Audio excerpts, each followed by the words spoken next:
Assalamualaikum warahmatullahi wabarakatuh. Apa kabar semuanya? Semoga semua dalam keadaan sehat walafiat dalam lindungan Allah Subhanahu wa taala. Nah, pada kesempatan hari ini kita masih membahas mengenai kewirausahaan. Nah, pembahasan kita kali ini mengenai etika berbisnis dan tanggung jawab sosial dalam bisnis. Nah, jadi etika dalam dunia bisnis itu adalah suatu elemen atau suatu hal yang perlu diperhatikan. Nah, kenapa perlu diperhatikan? Nah, jadi etika bisnis juga bisa diartikan sebagai suatu pengetahuan tentang atau mengenai norma-norma dalam mengelola bisnis dan moralitas yang berlaku secara universal, kemudian ekonomi dan sosial. Nah, hal ini yang dijadikan sebagai standar atau pedoman bagi semua karyawan di dalam perusahaan untuk menjadikan sebagai pedoman dalam bekerja. Nah, kemudian selain itu, etika yang baik akan memudahkan pelaku bisnis atau pelaku usaha untuk membangun bisnisnya itu lebih cepat. Nah, jadi dengan memegang atau menjalankan daripada norma-norma atau etika-etika dalam bisnis, itu akan memudahkan pelaku bisnis tersebut untuk mengembangkan bisnisnya dengan lebih cepat. Nah, ini dari keterangan tadi sudah dapat diketahui ya, betapa pentingnya norma-norma atau etika dalam berbisnis. Nah, jadi dalam bisnis juga sangat penting kita menjalankan norma-normanya atau etika-etikanya. Nah, kenapa kita harus menjalankan daripada etika dalam berbisnis? Tentunya ada tujuannya. Nah, baik, kita bahas mengenai tujuan dalam bisnis atau tujuan etika dalam bisnis. Yang pertama adalah untuk meningkatkan kesadaran moral. Nah, sehingga pelaku bisnis bukan hanya memperhatikan daripada keuntungan kegiatan operasional, tetapi juga nilai dan sikap yang harus dimiliki. Nah, dengan cara yang sederhana ini, maka akan memperkecil daripada perselisihan yang akan terjadi. Nah, mengingat sekarang ini banyak pelaku-pelaku bisnis atau banyak saingan-saingan dalam bisnis, maka dengan melakukan cara ini atau etika ini, maka akan menurunkan daripada tingkat perselisihan. Kemudian tujuan yang kedua adalah membuat batasan-batasan dalam dunia bisnis atau bagi pelaku bisnis. Kenapa perlu diadakan batasan-batasan atau mengadakan batasan-batasan dalam bisnis? Yaitu merupakan etika yang harus dimiliki. Dengan pembatasan inilah yang membuat bisnis dapat berjalan sesuai standar dan dapat menghindari dari kecurangan. Nah, jadi dalam dunia bisnis juga perlu adanya batasan-batasan, yaitu gunanya untuk menjalankan bisnis tadi dengan sesuai standar dan menghindari dari kecurangan-kecurangan yang mungkin saja bisa terjadi. Kemudian tujuan yang ketiga adalah meningkatkan relasi yang baik, termasuk juga dengan stakeholder. Nah, dengan cara yang sederhana ini, maka secara tidak langsung hubungan yang terjalin akan lebih awet atau lebih lama. Nah, jadi membangun relasi. Kemudian tujuan yang keempat adalah memberikan motivasi kepada pelaku bisnis untuk dapat meningkatkan kemampuan.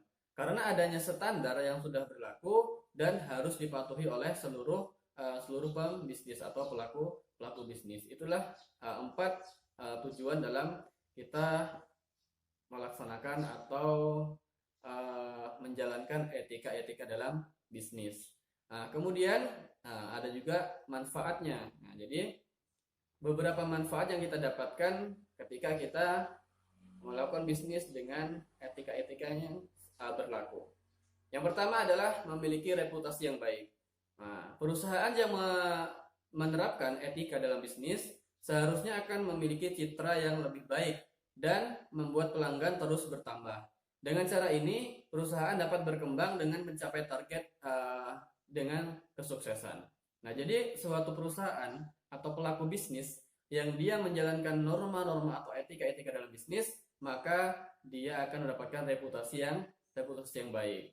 Nah, kemudian manfaat yang kedua adalah mendapatkan kepercayaan. Nah, ya, menimbulkan kepercayaan atau mendapatkan kepercayaan. Perusahaan yang memiliki kejujuran akan mendapatkan berbagai manfaat. Nah, seperti mendapatkan kepercayaan dari konsumen. Jadi bukan hanya loyalitas, tetapi mereka akan merekomendasikan bisnis tersebut kepada orang lain. Jadi kalau kita bisnis itu dengan etika-etika yang sudah berlaku, maka semua orang atau konsumen akan lebih percaya kepada kita dan juga akan merekomendasikan bisnis kita kepada orang lain. Nah, kemudian manfaat yang selanjutnya adalah keuntungan maksimal. Nah, perusahaan yang telah menerapkan etika dalam bisnis akan membuat pelanggan percaya. Nah, tadi ya, efek dari percaya tadi, maka akan menimbulkan keuntungan maksimal dan menghasilkan keuntungan yang lebih maksimal. Hal ini terjadi karena pelanggan telah sepenuhnya percaya kepada pelaku bisnis tadi. Nah, jadi efek dari percaya maka akan meningkatkan atau menimbulkan keuntungan yang besar. Kemudian manfaat yang selanjutnya adalah menjunjung nilai moral. Nah, nilai moral selalu berkaitan dengan etika bisnis. Nah, bahkan memberi efek kepada pelaku dan moral karyawan dalam suatu perusahaan. Nilai itu sendiri yang membuat perusahaan menjadi lebih unggul. Nah, jadi itu tadi beberapa manfaat dari apabila seorang itu melaksanakan atau memegang etika dalam bisnis. Nah, kemudian juga dalam etika bisnis juga ada yang dinamakan prinsip-prinsip dalam etika bisnis. Apa itu? Yang pertama adalah prinsip kejujuran. Nah, menjadi dasar penting dalam segala bidang, termasuk bisnis, adalah suatu kejujuran, baik itu perusahaan modern maupun perusahaan konvensional atau yang sudah lama. Nah, hal tersebut dapat dilihat juga merupakan salah satu kunci kesederhanaan dalam bisnis atau kunci keberhasilan dalam bisnis. Jadi prinsip yang pertama sudah pasti itu adalah kejujuran ya. Kalau misalnya suatu pembisnis atau pelaku bisnis itu jujur, nah, maka tadi akan mendapatkan kepercayaan. Efek daripada kepercayaan maka akan mudah untuk mengembangkan daripada bisnisnya. Kemudian yang kedua adalah prinsip integritas moral, yaitu menjaga nama baik perusahaan merupakan suatu kewajiban. Nah, bukan hanya saja bicara soal pencitraan, tetapi juga soal kepercayaan. Dalam hal ini semua pihak baik pemilik, karyawan harus tetap menjaga prinsip integritas moral. Jadi harus menjaga nama baik daripada perusahaan, baik itu karyawan, pemilik ataupun semuanya. Jadi harus menjaga integritas moral. Kemudian yang ketiga adalah prinsip kesetiaan. Nah, selalu berkaitan dengan proses dalam sebuah bisnis, mulai dari mulai dari bawah ataupun atas, sama aja ya. Perlu adanya kesetiaan dalam dunia bisnis. Kemudian yang keempat adalah prinsip otonom atau otonomi. Kemudian yang terakhir adalah prinsip keadilan. Merujuk kepada setiap pihak yang terlibat, di mana semuanya harus berkontribusi untuk mendukung keberhasilan bisnis secara langsung maupun secara tidak langsung. Prinsip ini juga termasuk dalam hubungan internal maupun hubungan eksternal. Jadi tadi beberapa prinsip dalam dunia bisnis. Nah, kemudian yang keenam adalah saling menguntungkan. Prinsip saling menguntungkan harus dapat memberi manfaat bagi semua pihak. Nah, dan tidak ada pihak yang merasa dirugikan. Prinsip inilah yang akan mengakomodasi sifat dan tujuan bisnis. Nah, jadi tadi ada kurang lebih 6 prinsip dalam etika bisnis. Nah, kemudian apa saja contohnya? Nah, setelah kita tadi mengetahui apa itu etika bisnis, kemudian tujuannya, kemudian manfaatnya, kemudian prinsip-prinsipnya. Nah, sekarang contohnya apa? Contoh etika dalam berbisnis. Yang pertama adalah yang paling sederhana. Nah, semuanya sebenarnya contohnya sederhana semua, yaitu mengingat nama. Nah, jadi dalam dunia bisnis kita jangan sampai melupakan nama daripada baik itu nanti kepada konsumen atau kepada karyawan atau kepada siapapun yang terlibat dalam dunia bisnis. Jangan sampai kita melupakan namanya. Jadi kita harus ingat nama. Nah, itu salah satu contoh daripada etika bisnis. Kemudian sikap tubuh yang baik. Nah, misalnya ketika bertemu dengan klien, ketika berjabat tangan kita berdiri dulu, atau mungkin sedikit menunduk. Nah, itu adalah contoh-contoh mengenai etika berbisnis. Kemudian yang ketiga, yang paling sederhana, yaitu mengucapkan terima kasih. Nah, jadi sangat sederhana sekali ya contoh-contoh etika dalam bisnis ini. Cuman ketika prakteknya mungkin banyak yang lupa atau belum terbiasa. Nah, tetapi itu tadi ya, ketika seseorang atau siapapun dia pelaku bisnis, ketika dia menggunakan etika-etika dalam berbisnis, maka insya Allah perusahaannya pasti akan mudah untuk berkembang. Nah, itu adalah pembahasan kita mengenai etika bisnis.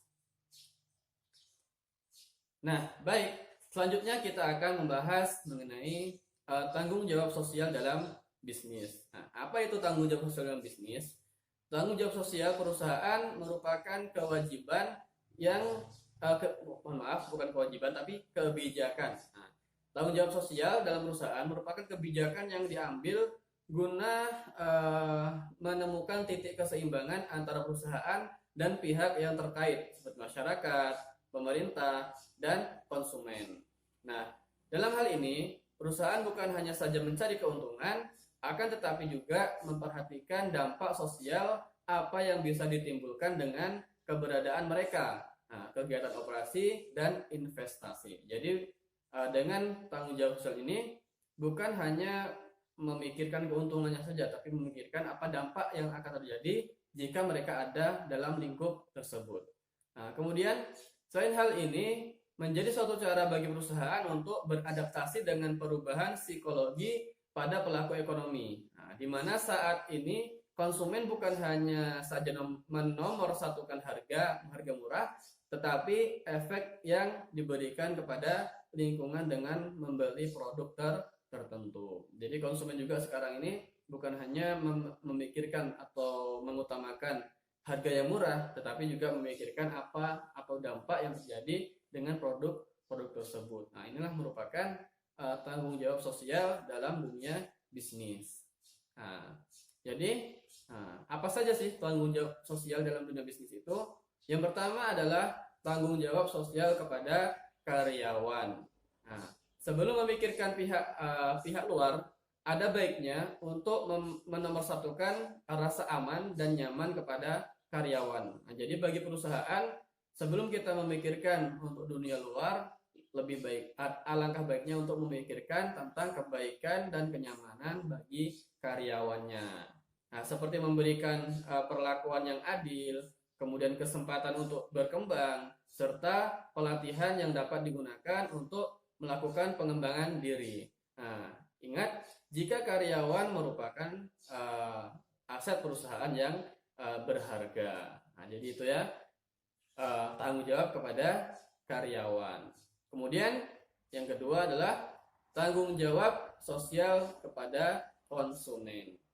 Nah, jika bicara soal ini, kami mengajak Anda untuk berpikir secara luas, di mana tanggung jawab ini bukan selalu terkait dengan penyediaan produk atau jasa, namun juga bagaimana perusahaan dapat menghasilkan produk atau jasa yang dapat bermanfaat bagi masyarakat sekitar, serta tidak menimbulkan kerugian bagi pelanggannya atau konsumennya. Jadi tanggung jawab sosial kepada konsumen ini lebih kepada dampak apa saja yang bisa terjadi atau manfaat apa saja yang akan didapat jika perusahaan tersebut memproduksi atau menyediakan suatu produk atau barang tersebut. Nah, jadi bukan hanya memikirkan yang penting saya menyediakan barang dan jasa, tetapi lebih memikirkan kepada apa dampak negatif dan positifnya dengan adanya produk tersebut. Nah, itu mengenai tanggung jawab sosial kepada konsumen. Ya, selanjutnya adalah tanggung jawab sosial kepada lingkungan. Nah, jadi perusahaan maksudnya tuh jangan hanya memikirkan daripada keuntungan yang sangat besar, tetapi tidak mempedulikan lingkungan sekitar, tapi juga harus tetap memperdulikan lingkungan sekitar. Misalnya tidak membuang limbah sembarangan, kemudian mencegah penggunaan bahan-bahan yang berbahaya, kemudian mencegah polusi udara yang terjadi di sekitar tempat perusahaan tersebut. Itu termasuk tanggung jawab sosial atau kepada lingkungan. Kemudian selanjutnya adalah tanggung jawab kepada pemegang saham. Ini juga sangat penting ya, kalau memang perusahaan itu dalam beberapa pemegang. Kemudian masih ada beberapa atau banyak lagi tanggung jawab, dan tanggung jawab sosial kepada komunitas, kemudian tanggung jawab sosial kepada kreditor. Nah, itu tadi beberapa bentuk tanggung jawab sosial dalam dunia bisnis. Nah, kesimpulannya apa? Kesimpulannya adalah tanggung jawab sosial bukan hanya saja selalu berfokus pada kemampuan yang sebesar-besarnya, akan tetapi juga eksistensi dan reputasi yang menjadi prioritas utama. Akan tetapi di balik itu tentunya perusahaan hanya dapat ikut berkontribusi dalam hal-hal yang ada di sekitar mereka ya, seperti sosial, ekonomi, dan lingkungan. Dalam hal ini perusahaan harus melibatkan karyawan, kemudian pihak investor untuk turut serta membuatnya berhasil. Nah, ya, ini tadi kesimpulan daripada dua pembahasan kita hari ini. Betapa pentingnya etika berbisnis dan sosial atau tanggung jawab sosial dalam dunia bisnis. Ya, mungkin ini saja yang dapat saya sampaikan. Apabila ada kekurangan, mohon dimaafkan. Nah, sedikit penjelasan mengenai etika bisnis dan tanggung jawab sosial. Kita kembali lagi bertemu dalam lain waktu. Cukup sekian. Assalamualaikum warahmatullahi wabarakatuh.